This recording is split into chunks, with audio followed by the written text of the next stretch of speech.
This has to do with Saint Thomas Aquinas. Now, Okay. I'm really starting to get into him. I know I've got a ton more to do to even get close to even scratching the surface.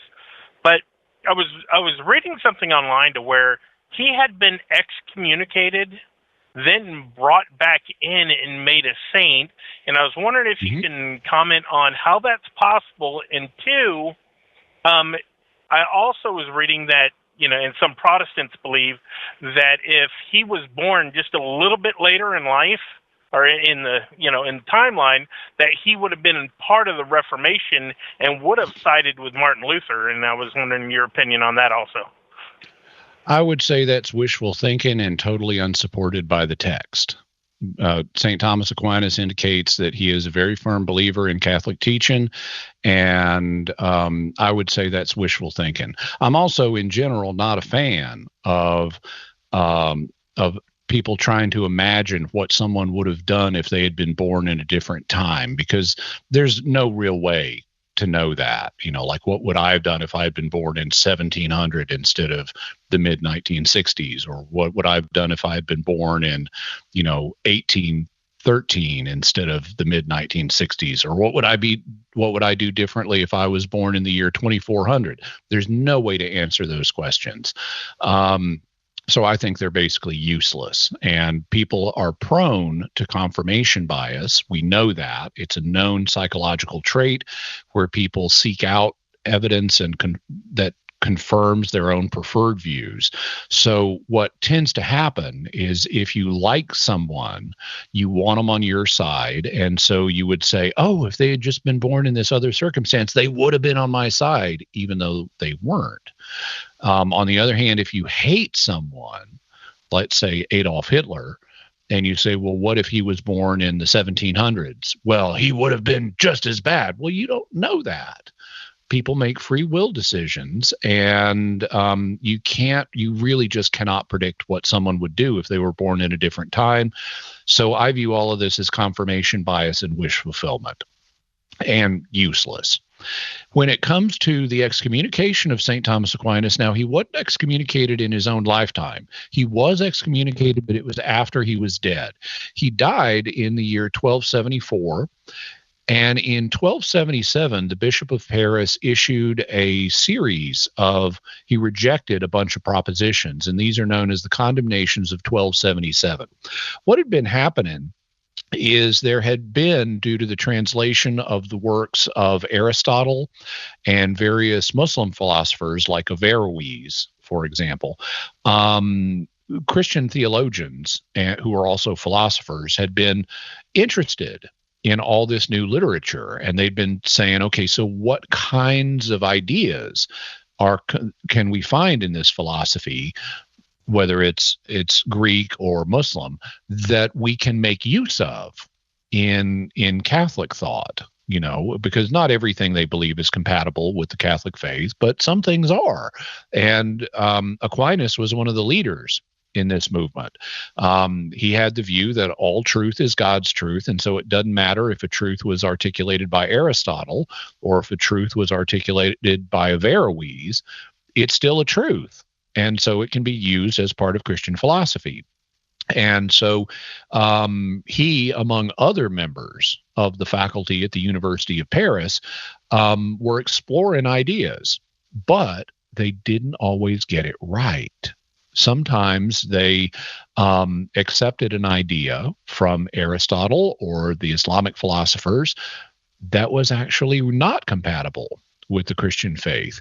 In particular, and I should mention, not everyone was comfortable with this approach. There were a lot of Augustinians. Now, Aquinas was a Dominican, but there were a lot of Augustinians who were not at all happy about this influx of Greek and Muslim philosophy into Christian thought. They were Platonists. They wanted things kept the way they were. They didn't want all these newfangled, old-fangled ideas coming into stuff. And so they were very suspicious of some of the propositions that were being advocated by faculty members at the University of Paris. And some of the ideas were just wrong. And so the Bishop of Paris then issued, it's like 219 propositions he rejected. Not all of them were from St. Thomas, but they were being advocated by people who were part of this new philosophical theological movement at the University of Paris. And frankly, he condemned a lot of propositions that needed to be condemned. For example, some of the propositions dealt with what can God do. Now, this is not specific to Aquinas. I'd have to look up what he said on this. But there was a common view that in this philosophical movement, that God could not create other worlds. Now, you have to understand what they meant by that. The way they envisioned the world, they believed that Earth is at the center of the world. This is based on Aristotelian science. They believed Earth is at the center of the world, and it's surrounded by a series of concentric shells on which are embedded the 7 classical planets. That's the sun, because anything that was a move in light in the sky that moved irregularly was a planet. So the sun moved against the background stars, so it's a planet. The moon moved against the background stars, so it was a planet. And then Mercury, Venus, Mars, Jupiter, and Saturn.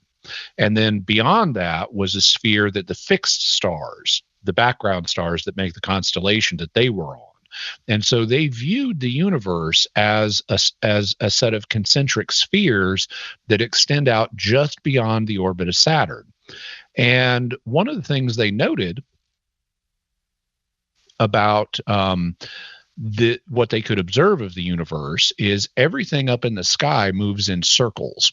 And so they believed that there are 2 kinds of motion that objects are based on Aristotelian science that objects can have. They can either have linear motion, where an object moves in a straight line, or they can have circular motion, which is like everything up in the heavens. And so they had this understanding of the world, and then they would debate questions like, well, okay, so God made our world that goes out to just beyond the edge of Saturn. Could he make other worlds? Could there be, or in modern language, could there be other universes? And some of these philosophers had a hard time understanding how that would be possible. They thought, well, where would they be? And how would they exist, and how would they move? And would there be vacuums, which Aristotelian science said couldn't exist? Would there be vacuums between these worlds? And so some members of the faculty at the University of Paris said God just can't do this. God is not able to make other worlds, or what we would say other universes, because it would entail these problems. Well, the Archbishop of Paris, to his credit, didn't cotton to the statement God can't. And so he was among the condemnations of 1277 was the idea that God can't make other universes.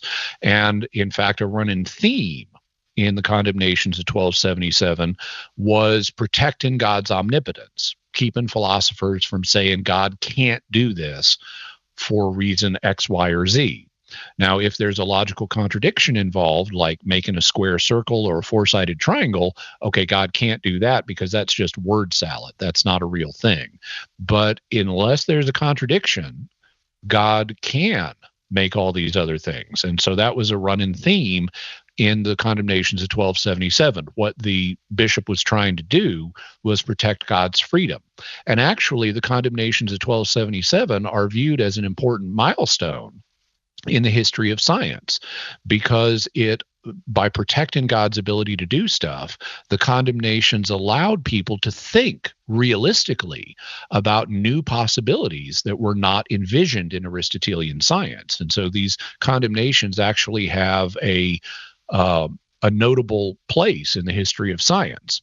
Well, a few of the condemnations were for propositions that St. Thomas Aquinas had taught. And so after his death, he was excommunicated. So he wasn't when he was alive, but it was acknowledged after he died. He taught some things that contradicted these propositions. But ultimately, he was rehabilitated because and this is in keeping with the fact that today, we just don't judge people for things that were not condemned in their day. Like St. Thomas Aquinas also, he rejected the modern understanding of the Immaculate Conception. He thought that Mary was immaculate by the time her conception ended, but he thought her conception took place over a period of weeks because that's what they thought conception was like back then. They didn't realize it happens in a flash. And so he would not have said that she was free from original sin from the first moment of her conception. And that disagrees with modern church teaching, which says from the first moment of her conception, she was free of original sin. But he's not judged a heretic because this hadn't been mandated in his day. The modern view of the Immaculate Conception was not yet a dogma, and so he's not considered guilty of rejecting a dogma and being a heretic. And in the same way, the propositions of 1277 were not in place when he died in 1274. So he really shouldn't have this stain attached to his memory. We can just acknowledge he was wrong about certain things, but and the church pretty quickly realized that was the case because he was canonized in the mid 1300s. So he didn't have to wait super long for this excommunication to be lifted and his memory to be rehabilitated and actually be declared a saint. So that's what's going on with that. Hey, thanks for watching. If you like this Catholic Answer, be sure to like, subscribe, and check out our live streams Monday through Friday, 3 to 5 p.m. Pacific. Or find the episode after on YouTube, your favorite podcast platform, or our Catholic Answers app.